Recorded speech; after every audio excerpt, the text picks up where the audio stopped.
Hey, it's Dr. Rowe. I hope you are all well and enjoying this beautiful weather. I wanted to just tackle a question that's come in the last week, actually, a couple of weeks anyway, because I've been just talking about some of the stuff that we're doing on a renovation, and people have asked, are you involved in the actual renovation itself? And I think it's a very good question, but it's also one I need to tackle sort of from a point of view of depends on your circumstances. So I have been in a situation just recently where our home has been being renovated, and there's been a lot of work had to be done whilst we're actually in the property. And the result of that has meant that we are literally sort of moving around whilst the work is being done. And I've had to drop a lot of things in order to be involved in the process. So the question that's come in is, as property investors, what would you recommend? Should we get involved and do the renovations ourselves? Now, I've been teaching for the last 15, 20 years in this subject.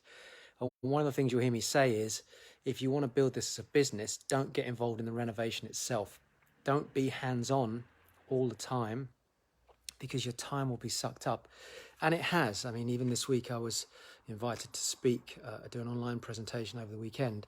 And I evaluated it about a week and a half ago, 2 weeks ago, and I looked at just how much work has been leading up to today, actually, Friday.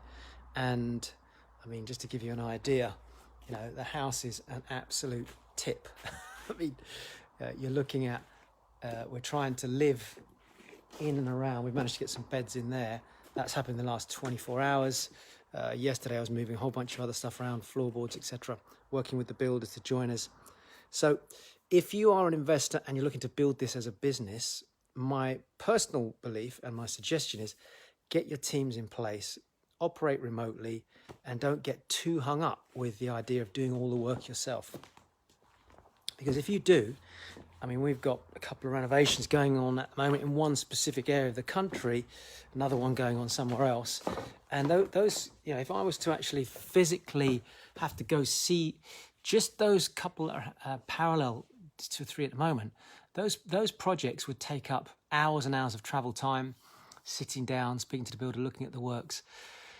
So as a rule, I don't get involved. And you've got to decide as a property investor, do you want to be hands-on or hands-off? That's one of the big questions I ask when I'm talking to somebody about their property strategy.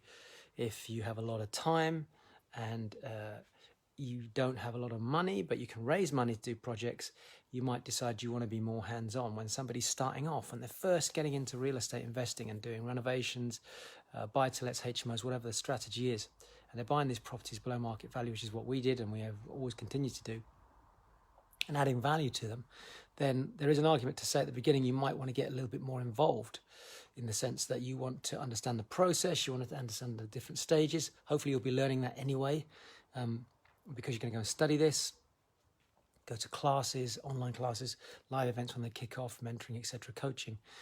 But the key thing is, once you understand the foundations, then it's scaling up. You see, if you scale up from one project to 5 to 10 to 15, whatever it is, you're building another job for yourself if you decide to manage them all. And I get a lot of people that have come through the trainings over the years. They haven't want to invest in themselves. They want to invest in training and mentoring and coaching and all this stuff. I don't need that, Dr. Rowe. I'm just going to go and do it myself. And I always wish them luck, because if you're busy already and then suddenly you want to expand a portfolio, and that portfolio you want to get to 10, 15, 20 properties, it's actually unrealistic to assume that you can actually manage those projects and manage your full-time job and manage a balanced life with your kids, etc. It's just not going to happen. So just to clarify, what I've been doing in the last month or two is I've been involved because it's our own property, etc., and I've been more involved with it from that context.